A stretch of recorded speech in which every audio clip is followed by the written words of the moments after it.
So hi! Welcome and welcome back to my YouTube channel, and for today's tutorial, ituturo ko sa inyo kung paano nga ba mag-send ng avatar effect sa ating messenger. But first, can you subscribe to my channel and don't forget to hit the subscribe button and the bell to notify you for my new updates. And if you want to learn more, just keep on watching and let's start. So ayan guys, for today's video, make sure na updated yung messenger app na gagamitin natin. So open na natin yung ating messenger.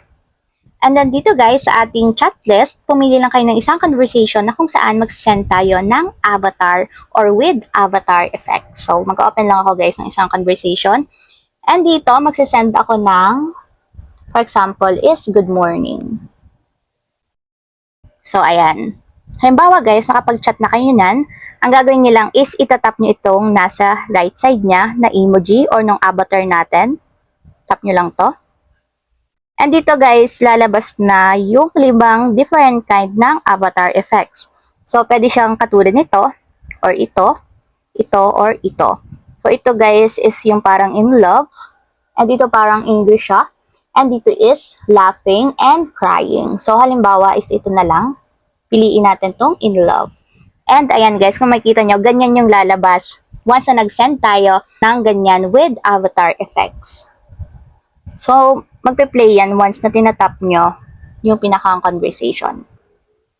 So, yan. Ganyan na ganyan din yung marireceive nila once na ganyan yung sinad natin na may effects. So, mag-try pa tayo ng ito naman. So, ganun ulit. And, so, ayan guys. Parang angry to.